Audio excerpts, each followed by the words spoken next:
आपण दैनंदिन जीवन जगत असताना आरशात भांग पडतो, पण भांग पडताना 5 मिनिटं आपण आपल्या चेहऱ्यावर काय करायचं, लक्ष केंद्रित करायचं. यार काल काही चुकलंय का, आपण वागतो ते बरोबर आहे का. इथं बसलेल्या महिला मंडळ असेल, आपला बाप 90 मारत असेल, मुलींना विनंती आहे परिवर्तन घरात आपण करायचंय. काय करायचंय, कॉलेजला जाती, ट्युशनला जाती, क्लासला जाती, सकाळी उठायचंय, परिवर्तन आपण सुरू करायचं. बापाला आवाज द्यायचा, पप्पा 1 मिनिट इकडे आहे. कॉलेजला जाऊ लागली, ट्युशनला जाऊ लागली आणि त्या पप्पाच्या बापाला म्हणायचं, पप्पा इकडे या. त्याच्या पाया पडायचं, त्याच्याकडे पाहून स्माइल द्यायची. पप्पा कोमात गेले पाहिजे, पोरीनं काय केलं. पोरीनं पप्पाला बोलायचं, पप्पा इकडे या. त्या पोरीनं बापाच्या पाया पडायचं, बापाला म्हणायचं, पाया पडताना स्माइल करायची, लगेच स्माइल आवाज द्यायचा, मम्मी इकडे. मम्मीच्या पाया पडायचं, मम्मीला स्माइल द्यायची. वेळ प्रसंगी जेव्हा वेळ भेटला तेव्हा माईचा आणि बापाचा फोटो घ्यायचा आणि आपल्या पुस्तकाच्या फ्रंट पानावर चिटकायचा.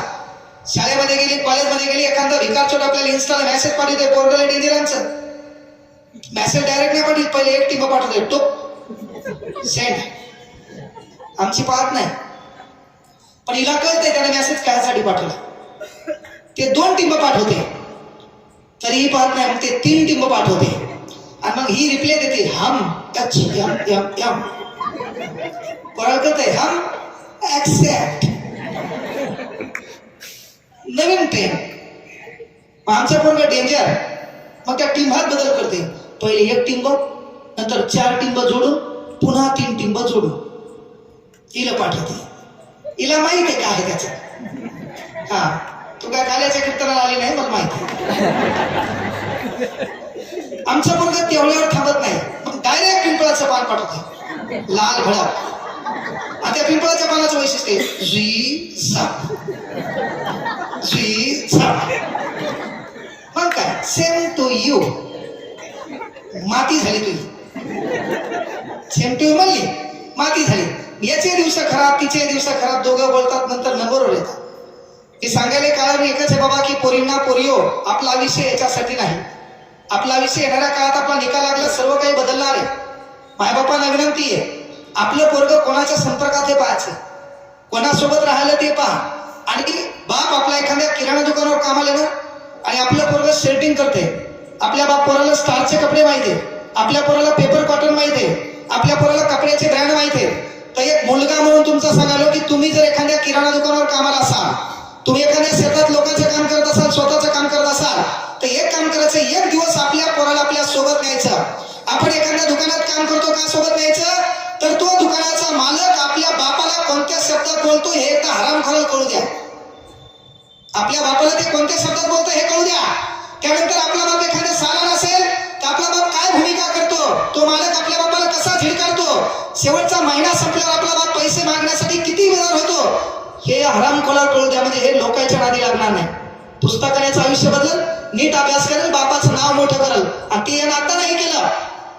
माळव ऐकण्याचं उदाहरण सांगितलं होतं मी एक, ते पण लक्षात घ्या. माझ्या बापाला विनंती आहे, पहिलं काम, आपण जे काम करतो गरिबीची चणचण त्याला कळू द्या. दिवाळीमध्ये बापानं प्रत्येकाला कपडे बदलले, पण त्याची आतली बनेल बदलली नाही.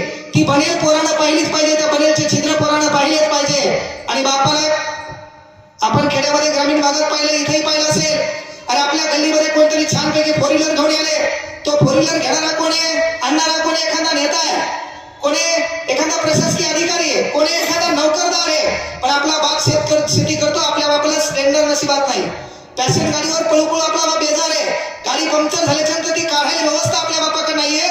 तेव्हा महत्वाची गोष्ट, 2, 3, 4 वर्ष पहिले दोस्ताना विस्तारा बंद करा, गाव सोडा, शहर सोडा, कोणाच्या संपर्कात राहू नका.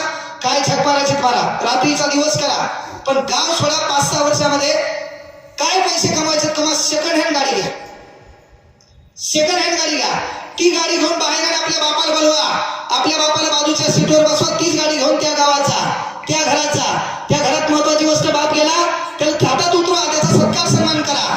ते तुम्हाला करावं लागेल. आज तुम्ही इथं बसला, इथं मित्रमंडळ आहे, यांनी सत्कार माझा केला, त्याच्यानंतर मोजक्या मित्रमंडळाने त्यांचा सन्मान माहित असेल, कोणाला भेटले असतील, कोण वक्ते आणले असतील, पण कुठंतरी आपल्या बापाला इथं बोलवलं पाहिजे, आपल्या बापाचा सन्मान केला पाहिजे. आपल्या माईने आतापर्यंत गेली वर्षानुवर्ष व्याख्यान ऐकलं, पण आपल्या घरातून कोणीतरी प्रबोधनकार तयार झाला नाही, आपल्या घरातून एखादा वक्ता तयार झाला नाही, आपल्या घरात यश का आलं नाही. आपलं घर आहे काय घ्यायचं, बापाने हप्ते घेऊन पैसे घेऊन बेजारे घर बांधले, पण त्या भिंतीला मागून स्लॅब मारायला बापाकडे पैसा भेटला नाही, छप्पई मारायला बापाला पैसा भेटला नाही. दिवाळीत अनेकाच्या घरावर लाइटिंग आली, आपल्या घरावर आणखी लाईटिंगचा पत्ता नाही. आणि आपल्या यशाचा मेन भागीदार आपला बाप आहे. जोपर्यंत बापाची थाप आपल्या पाठीवर आहे तोपर्यंत यशाची लढाई आपण जिंकणार आहे. पण महत्वाची गोष्ट, आपण लोकांचे पाय पकडले, इतरांना श्रद्धास्थान आदर्शस्थान मानायलो, त्या दिवशी आपला कार्यक्रम बिघडला. आपण जे करायचं ते करा, नोकरीला लागा. नोकरी लागल्यावर आपल्या बापाला खेड्यात राहायची इच्छा असेल, खेड्यात माळवत बांधा, त्या ठिकाणी बंगई बांधा, मायबापाला त्याच्यात बसवा, त्याला बढियापैकी झोका द्या. ते तुझ्या बायकून पाहिला पाहिजे, तेव्हा बायको मायबापाचा सन्मान करणार आहे. त्याने हाडाचं काळं केले, तुला शिकवले, तू नोकरी लागला, तू गेला शहरात, तू बंगला बांधला, मायबापा आणखी बेजारच आहेत. ते दिवस बदलावे लागतील. गरिबीतून पुढे गेल्यावर गरिबीबद्दल जागरूक होता आलं पाहिजे. मी तर मास्तर आहे, तुमच्यापैकी एखादा गरीबाचं लेकरू आहे, शिकण्याची इच्छा आहे, परिस्थिती बिकट आहे, मायबापा नाही आहेत किंवा मायबापा आहेत, पण कुठतरी बाप कुठतरी दुकानावर काम करतो, माय कोणाच्या इथे काम करते, त्या लेकराला शिकण्याची इच्छा आहे, काहीतरी बनायचंय. नुसते भाषण द्यायचे नाही, त्याला परभणीत पाठव, त्याचं राहणं खाणं नोकरी लागेपर्यंत मोफत शिक्षण देतो. हा शब्द इथून द्यायलो. डायलॉग प्रत्येक जण म्हणालाच का ते करायचं नाही. ते भूमिकाही तुम्हाला घ्यावं लागेल. आता 40% पोरं फ्री आहेत. त्याच्यानंतर कुठल्या क्लासला आय कार्ड नसते, काय नसते, कोण येते कोण जाते पता लागत नाही. एका वर्षात आपले दिवस बदलले. त्याला का मी वक्ता म्हणून पुढे आलो नाही. ज्या गरिबीतून आपण पुढे आलो त्या गरिबीची जाणीव ठेवावं लागेल. महत्वाची गोष्ट आहे, तर भाषण प्रत्येक देश बदलणार नाही. मेन गोष्ट आहे, ईश्वरानं तुम्हाला मानव दिले, तुम्हाला अन्याय असेल, अत्याचार असेल, तुम्हाला कोणी चिमटा घेतला तर बोलता येते, तुम्हाला कोणी त्रास दिला त्याचं प्रत्युत्तर देता येते. आज सध्या हे दिवस का बदलले आपण याला कलियुग म्हणतो. याचं कारण आहे की ज्याच्यावर अन्याय होतो त्याला व्यक्त होता येत नसेल तर त्याच्याकडून तुमच्यावर अन्याय होता कामा नये. नाहीतर रस्त्याने जाताना उदाहरण आहे, मोटरसायकल आहे, त्या मोटरसायकलला वेळूचा बांबू बांधलेला आहे, त्या बांबूला कोंबड्या लटकलेल्या आहेत. पहा उदाहरण आपण समोर पाहतो. ह्या वेदना आपल्या डोक्यात क्लिअर कधी होतील त्या आपण अनुभवल्या. तर गरिबीवर भाषण कोणाला देता येईल ज्यांना गरिबी अनुभवली. पुण्याहून येणारा एखादा स्टेट फॉरवर्ड महत्वाची गोष्ट एसी गाडी चालवलेला दुष्काळ डायला घालू शकत नाही. दुष्काळ आपल्यालाच कळलं. आपल्या बापाच्या पायाच्या भेगा आपण पाहिलेल्या असतील, आपल्या बापाच्या चपलेचा अंगठा तुटलेला आपण पाहिलेला असेल, तेव्हा आपल्याला दुष्काळावर बोलता येते. मग ती गाडी आहे, त्या गाडीवर येळूचा बांबू बांधलेला आहे, त्याला कोंबड्या लटकलेल्या आहेत. लक्षात घ्या, त्या गाडी तो भरधाव वेगानं धावत चालवत असतो आणि गाडी चालवत असताना भरधाव वेगानं हवा येते, त्या कोंबड्याच्या पंखांना स्पर्श करते, त्यांच्या बॉडीतून पंख तुटून पडतात. प्रॉब्लेम हे त्या कोंबड्यांना व्यक्त होता येत नाही. तो गाडी आणखी भरधाव वेगानं धावत सोडतो आणि गाडी धावत असताना मधात कुठतरी मातीचा ढेकूळ येतो, त्याच कोंबड्याची चोच दचकन त्या ढेकळाला लागते, चोचीतून रक्त वाहते. प्रॉब्लेम हे त्याला व्यक्त होता येत नाही. त्याला माहिती आहे अर्ध्या एक तासानं मला कापणार आहे, अर्ध्या एक तासानं मला खाणार आहे, पण प्रॉब्लेम हे व्यक्त होता येत नाहीये. म्हणून मनुष्य म्हणून ईश्वरानं तुम्हाला जन्म दिला. कीर्तन ऐका मी त्याच्या विरोधात नाही, प्रबोधन ऐका मी त्याच्या विरोधात नाही, पण ज्याला व्यक्त होता येत नाही, ज्याला बोलता येत नाही, माणूस या नात्यानं तुमच्याकडून त्याच्यावर अन्याय होत असेल तर कोणी करो का ना करो, पण वरचा तुमचा हिशेब करणारच आहे. ही गोष्ट आपण लक्षात घ्या. वरचा तुमचा हिशेब करणारच आहे. म्हणून पहिलं काम ते आपल्याला करावं लागेल. प्रबोधनातून महाराष्ट्र तिथं आपल्याला सुधारावं लागेल. अरे आपण बाहेर गेलो, 20 रुपयाची सफरचंद आहे, आपल्या बापाचा आणि माईचा विषय काय लय दिवस आपल्या सोबत नाही, 20 रुपयाची सेफ घेऊन यायची, पण आपल्या माईला द्यायची, तिला विचारणार कोण नाही. काही दिवसात ती जाणार आहे. मित्र या नात्यानं, त्याच्यानंतर तुमचा भाऊ या नात्यानं, अनेक जण पाहिले धुऱ्यात भांडण्यात. आपला देश भाषणानं सुधारला असता. अरे मला सांगा, देश जर भाषणानं सुधारला असता तर असा एकमेव देश आहे भारत जिथं पानपोईवर ठेवलेला ग्लास साखळदाणानं बांधून ठेवावा लागते. भाऊ पानपोई आहे ना, पानपोई, तिच्याला ग्लास साखळदाणानं बांधून ठेवावं लागतं, ते बी हेडिंग करून. अरे तुम्ही हेच नाहीत रे, बँकेमधला पेन भाऊ सुतळीन बांधून ठेवावं लागते 2 रुपयाचा. आणि तुम्ही काय परिवर्तन करणार? इथं सांगावं लागतं नारळ इथं फोडा, चपला बाहेर सोडा, त्याच्यात ते पाहते नाही कोणाची हल्ली त्याला. परिवर्तन आपलं भाषणानं होणार नाही. म्हणून सांगितलं पहिल्यांदा ती वेदना आपल्या लक्षात आली पाहिजे. रस्त्याने चालताना उन्हाचा पारा चढलेला आहे, गोरगरिबाचं लेकरू त्याचे पाय जळले. अरे नसू दे तुमच्याकडे पैसे, पण तोंडातून शब्द तरी पडला पाहिजे, यार लेकराचे पाय जळलेले. ती वेदना लक्षात असली पाहिजे.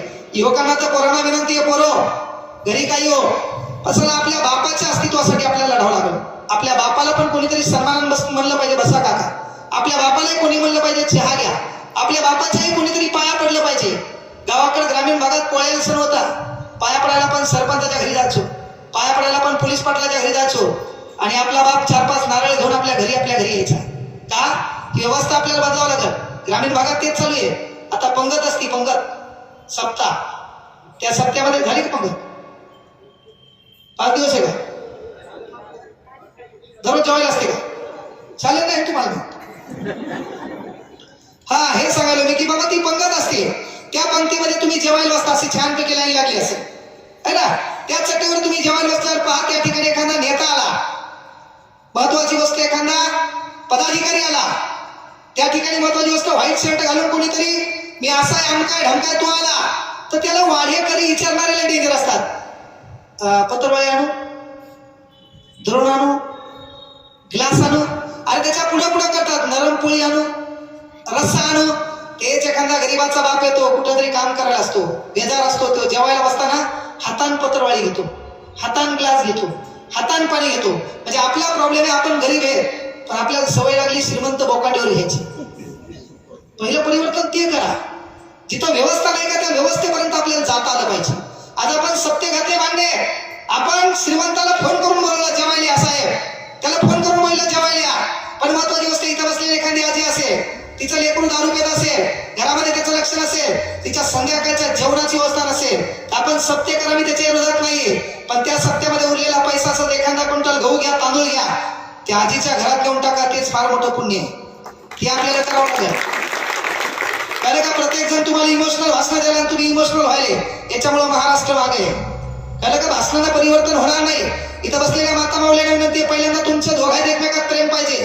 नवरा बायको येताना गाडीचे 2 चाक आहेत, तुम्ही सांभाळलं पाहिजे, तुम्ही एकमेकाला सांभाळून घेतलं पाहिजे. आपल्या नवऱ्याची बापाच्या देखत महत्वाची गोष्ट पोरा देखत इज्जत केली पाहिजे. नाही तर वांदे होते, तू म्हणते मी हे म्हणून नांदायले, त्याचा डायलॉग असते मी हे म्हणून तुला नांदवलं.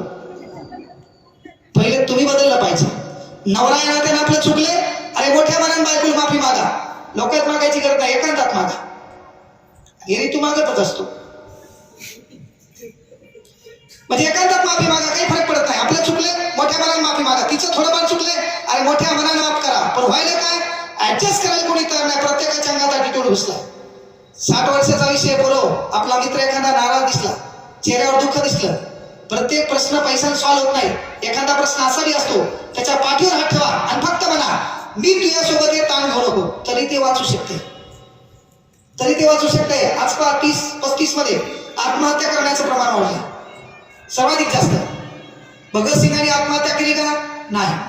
छत्रपती शिवाजी महाराज अफजल खानावर बाजूला गेले का? नाही. किती मोठं उदाहरण आहे. आपण 10 बाय 10 2000 स्क्वेअर फूट, त्याच्यात 2 मजले, त्याच्यावर नाव मातोश्री भवन, माय कुठं? दिंडीत. तो घेतला ट्रॅक्टर भाड्यानं, त्याच्यात नाव आहे वरती HDFC बँकेच्या सौजन्याने, बाप कुठं? दिंडीत. मला सांग 346 किल्ले, माईचं साम्राज्य मोठं आहे, आजोबाकडलं नातेवाईक मोठे, इकडे बापाकडले नातेवाईक मोठे, सावत्र भाऊ आहेत, त्याच्यानंतर लेकरं बाळ आहेत. एवढे मोठे नातेवाईक असताना या महाराष्ट्रात एक आदर्श राजा आहे. एखाद्या किल्ल्याला माईचं नाव दिलं, बापाचं नाव दिलं, पोराचं नाव दिलं, किती आदर्श आहे ना. आज आपली मायच म्हणती पोराला, बाळा एसटीत पुढून बसू नको, पुढून धडकल्यावर तुला लागलं ना पाहिजे. मागून बसू नको, मागून बसल्यावर तुला काही लागलं ना पाहिजे, तू मधात बस है ना. आणि पुन्हा म्हणते शिवाजी जन्माला यावा दुसऱ्याच्या घरात. आमचा पोरगा म्हणते आवर्जून मी पण शिवाजी होईल, मात्र त्यासाठी तू जिजाऊ सारखी वागली पाहिजे आणि मा बाप शहाजी राजा सारखा वागला पाहिजे. आपलं ते ना, आपल्या घराघरात भांडणे, नाही तर वांदे तेच व्हायले. पहिल्यांदा आपण समजून घ्यावं लागल. नाही तर आपला बाप हे बघ गेला कुठे डॉक्टरकडे, आणि डॉक्टरला म्हणला डॉक्टर साहेब माझ्या बायकोला ऐकू येईना. डॉक्टर म्हणला लग्नाला किती वर्ष झाले? मला 10-1 वर्ष झाले बघा. डॉक्टर म्हणला 10 वर्ष झाले, म्हणूनच कदाचित ती ऐकत नसेल. नवीन कार्यक्रम भारी असते. आता काही असतील टप्प्यात आलेले, काही काही बेजार आहेत.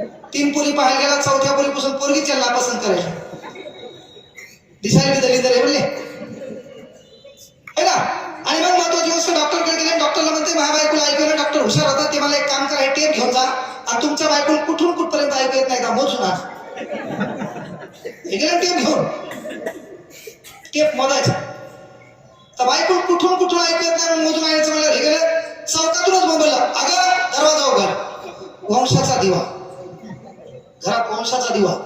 आणि ही लक्ष्मी, नाव बी छान दिलेत, लक्ष्मी वंशाचा दिवा. 6 फडफड बसले, काही संपत आहे. काल येणं आपल्याला 90 बाजली होती, आज आपली बारी. काल त्यानं मटेरियल खाऊ वाजलं होतं, आज आपली बारी. काही काही ते प्रश्न असतील, काही काही प्रश्न असतील. ती आली, लेकर आली आणि मी एकटाच टग्या काय करू घरी म्हणून आले असतील. मग हे बायकुल काय म्हणले, डॉक्टरला म्हणले माझ्या बायकुला ऐकलं, चौकात जाऊन बोंबललं, अगं दरवाजा उघड. पोरगा आलं, दरवाजा उघडला, दरवाजा उघडला, आतमध्ये आलं, आतमधून बोंबललं, अगं भाजी काय केली. आतून आवाज आला नाही, त्यानं टेप काढला. डॉक्टर म्हणलं तो मोजू ना. पुन्हा किचनच्या जवळ दरवाजा बस गेला, तिथून बोंबललं, अगं भाजी काय केली. आतून आवाज आला नाही, त्यानं टेप आणखी बारीक केला. किचन मध्ये गेला, तिथून बोंबललं, अगं भाजी काय केली. तरी आतून आवाज आला नाही. शेवटी बायकोच्या कानापाशी गेलं, तिथून बोंबललं, अगं भाजी काय केली. ती उलटी फिरली, 2 कानाखाली झापडा मारल्या. डॉक्टरकडे गेल्यावर चेक केलं, यालाच ऐकू येत नव्हतं. हेच जर डॉक्टरला असं म्हणलं असतं, मग हे कानं चेक करा. हे काय म्हणलं, तिला ऐकू येत. हे आपला संसार असा चालू आहे. तिचं म्हणणं आहे माझ्यामुळं, याचं म्हणणं माझ्यामुळं पोरगं तुमच्या भांडणात बाहेर निघते, ते एखाद्या तरी दलिंद्राच्या नादी लागते, अख्ख्या आयुष्याची धुलधान करून टाकते. अरे माईचं काम आहे, बापाचं काम आहे. 8 ते 10 मध्ये लेकरासोबत बसा, तिच्या समस्या विचारा, तिला काय व्हायचं विचारा. आणि ती जरी नाही म्हणली, तिच्या डोक्यात पेरा, कुठलं तरी चरित्र वाचायला लावा. तिला डॉक्टर बाबासाहेब आंबेडकर शिकवा, छत्रपती शिवाजी महाराज शिकवा, समाज सुधारक शिकवा, विचारवंत शिकवा. सांगा, साम्राज्य केल्याशिवाय जग सलाम मारत नाही. अरे झोपडीत का असणार, पण राज्य स्वतःच लागते. कारण का पुण्यापासून चाकणपर्यंतची जागीरदारी होती. वाटला असता तो एन्जॉय करता असता, वाटला असता ते मनोरंजन करता असता. आपल्या बापाला फक्त आलमगीर बादशाला सलाम करताना पाहिलं आणि वयाच्या 15 वर्षी स्वतःच्या करंगाईचं रक्त रायरेश्वराला अर्पण करून एका पोरानं शपथ घेतली. आपल्यासारखे गोरगरिबांचे लेकर एकत्र केले आणि राज्य निर्माण केले. ते राज्य निर्माण करताना तुमच्यासाठी नाही, माझ्यासाठी नाही, सर्वांसाठी करूया. त्याचं नाव होतं स्वराज्य. हे सहज होत नाही ना. आज आपल्या घरामध्ये गेलो, आपल्या पंजाचा फोटो नाही, कोण वागते आपल्या पंजाला. काय केलं पंजाबनं तुला, आहे का घरात फोटो पंजाचा. सांगा कोणी आहे का घरामध्ये. पंजाच्या बापाचा इशे खलास, आजाचा असेल त्याला मी धुरे बोलले. आजार बाप आहे ते बी बेजार आहे. अरे मला सांगा, म्हणजे आपल्या घरामध्ये आपल्या पंजाचा फोटो नाहीये, येणाऱ्या 4थ्या पिढीमध्ये आपलाही फोटो नसणार आहे, येणाऱ्या त्याच्या पिढीत आपल्या मायबापाचाही फोटो नसणार आहे. पण 393 वर्षानंतर चौकामध्ये चेहऱ्यावर तेज आहे, लखलखती तलवार आहे. प्रत्येक चौकात आपला बाप उभा आहे, त्याचं नाव छत्रपती शिवाजी महाराज. का होईल? अरे लोकांसाठी काही करावं लागेल. जी लोक लोकांसाठी जगतात, तीच लोक लोकांच्या लक्षात राहतात. जी लोक स्वतःपुरती जगतात, ती आपल्या बैठकीच्या फोटोत पण राहत नाही. म्हणून काळ गेला नाही, वेळ गेली नाही. कोणाच्या तरी जिवंतपणे मदतीला भाग पडा. आपल्या मायबापाच्या सुखासाठी लढा. वेळ प्रसंगी वेळ वाईट येईल. इथं वय वर्ष 30 असेल तर मी आवर्जून सांगतो, आपलं वय 30 वर्ष असेल आणि आपलं वय 30 वर्ष असताना आपल्या स्वप्नासाठी आपला बाप मेहनत घेत असेल तर आपल्याला मर्द म्हणून घ्यायचा अधिकार नाही. वय वर्ष 30 असल्यावर आपल्या स्वप्नासाठी आपला बाप काम करत असेल तर आपल्याला मर्द म्हणून घ्यायचा अधिकार नाही. वय वर्ष 30 असल्यावर जिथं लात मारेल तिथं पाणी आपल्याला काढता आलं पाहिजे. उद्योग करा, व्यवसाय करा, नोकरी नाही करता येईल. चहा ऐका, किराणा दुकानावर कामाला राहा, मेडिकलवर कामाला राहा, शेअर सोडा, तिथं आपण काम केलं पाहिजे. आणि वय वर्ष आपल्या बापाचं 40 क्रॉस झालं, आपल्या बापानं थाटात घरी बसून 2 टाइम जेवलं पाहिजे. हे काम तरुण म्हणून तुम्हाला करता आलं पाहिजे. ते भाषण तुम्हाला ते महत्वाचं आहे. नाहीतर मग डायलॉग काय केले, प्रत्येक आतापर्यंत संप्रदायात महाराज येतो आणि मुके म्हणा तुकाराम तुकाराम, दररोज टाळ्या वाजल्या. घरात जे हे कुठाने तेच चालू आहे. आणि एक गोष्ट लक्षात घ्या, अंधश्रद्धा सोडा. गरीबाच्याच मागे देव जास्त लागतो. गरीबाच्याच अंगात असराई मर्याई भोण्याई येते. बाया बी झुलतात, पुन्हा काय झुलणं असते. त्याच्यानंतर त्या डफडीवर झुलतात, डटंग टटंग, ओहो त्याचे केस मोकळे, डड्डंग टटंग, ओहो. कधी ऐकलं का खासदाराच्या अंगात आलं. खासदार संसदेत बसला आणि झुलू लागला, म्हणजे त्यांना कण बेंचवर डोका लागला. 500 कोटी द्या, 200 कोटी द्या. म्हणला का ही अज्ञान सोडा. उपासा तपासानं देव मिळत नाही, तसं असतं. आणि या जगात कित्येक लोक उपासी दररोज स्वप्नात त्याच्या देवाला असतात, त्याचं कल्याण करून गेला असता. कर्म हे सर्वश्रेष्ठ आहे, कर्मानं माणूस मोठा आहे. तुकाराम महाराजांनी ते सांगितलं, प्रत्येक देवाचा देव ओळखता आला पाहिजे. जे का रंजले गाजले त्याची म्हणे जापले, तोची साध ओळखावा देव तेथेची जाणावा. देव तो ओळखता आला पाहिजे. आपण काय करायलो, श्रीमंताला जीव घालायला लाख लोक तयार आहेत, एखादा उपास तपासी आहे, त्याला विचारायला कोणी नसेल, ती वेदना आपल्या लक्षात आली तर काय आपलं कल्याण होणार. आणि काय म्हणलं, तुम्ही नोकरी लागा, आपलं तेच व्हायला गरिबीतून पुढे येतो. नाईट पॅड 180 ची असते, बेदार होतो, पोलीस होतो, चौकात उभा राहतो, पकडतो कोणाला, चौकात उभा राहिला पहिले पाहतो पॅन्ट माळालेली, फाटलेला रुमाल आहे, त्याला कुठतरी दवाखान्यात जायचं असते, कोणतरी दवाखान्यात ऍडमिट असते, घरून डबा आणलेला असतो, काहीच माहित नसते, त्यालाच म्हणतो काय बाजूला 100 तरी दे. हे परिवर्तन आपण करायचे. बाकी काही होय कोण, पण आपण नोकरीत गेलो, एखाद्या गरीबाचं आपल्याकडून कल्याण झालं पाहिजे, त्या गरीबाला आपल्याला मदत करता आली पाहिजे. आपण सत्य करा, वडिलाचं श्राद्ध घालत असाल, माईचं श्राद्ध घालत असाल, या काही आरामखोर श्रीमंतात जेवायला बोलायचं नाही. जिथं खऱ्या अर्थानं अन्नाची व्यवस्था नाही का त्या लोकांना जेव घाला. जिथं खऱ्या अर्थानं महत्वाची व्यवस्था संध्याकाळची व्यवस्था निर्माण होत आहे का त्या लोकांना जेव घाला. आणि पहिले ते करत असताना बाप या नात्यानं माय या नात्यानं तुम्ही एक काम करा, तुमचं दोघांचं एकमेकावर प्रेम असलं पाहिजे. आता आमच्या पुरुषाचा कार्यक्रम असा झाला, इंस्टाग्रामला लोकांच्या बाया झूम करून पाहिल्या, रोकटोक कार्यक्रम असतात इंस्टाग्रामला, संध्याकाळी लोकांच्या बाया झूम करून पाहिले, सकाळी तेच पोराच्या हातात मोबाईल आले, पोरग पाहिले बाया बापा काय पाहतो डडन कटा. कुठे परिवर्तन आहे ना. आणि मग ते जर बदललं नाही तर विषय ना, आमच्या पोराची गाडी पुन्हा ट्रेड नुसार असा गम मध्ये गेलं, पहिले तो कभी कभी गम था, गेला कोमा, हिचा काही विषय नाही.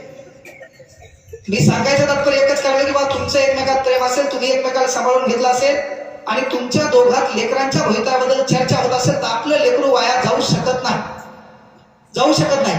माझी मुलगी 6 वर्षाची आहे, मी तिने डॉक्टर हो, MBBS हो किंवा काहीच न हो, काही फरक पडणार नाही, पण तिला गरिबीची जाणीव असली पाहिजे. गोरगरिबाचा एखादा व्यक्ती आपल्याकडे आला तर बाकी काही हो न, पण सहानुभूती तरी आपल्याला त्याची जपता आली पाहिजे. पण आज आपण संकुचित व्हायलो, क्षणभंगूर व्हायलो. मित्र यांना तेच सांगायलो करो, आज तरुण पोर आत्महत्या करायले. आत्महत्या करणारी लोक नेबडी नसतात, आत्महत्या करणारी लोक भेकाण नसतात. ती आत्महत्या एकाच कारणामुळे करतात, जेव्हा त्याला कळतंय साला या दुनियेत मला समजून घेणारा कोण नाही. म्हणून तुमच्या नशिबात एखादी पोरगी नसली चालते, पण एक दलिंदर मित्र पाहिजे. लय मोठे नाही, लय मोठ्यामुळे कुठला दुसराच होता. आणि काही काही भिकारचोट मित्र बी असतात, ते लांब सांगायचे.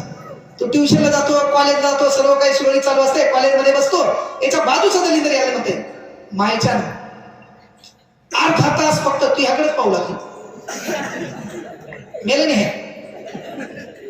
मग काय ती पाहो का ना पाहू, पण हे तिच्याकडे पाहते. पाण्यात 4 विषय गायब व्हायचे. आणि तिच्या पुढून गेल्यावर कळलं तिच्या डोळ्यातच प्रॉब्लेम होता, एक डोळा तिचा क्रॉस होता.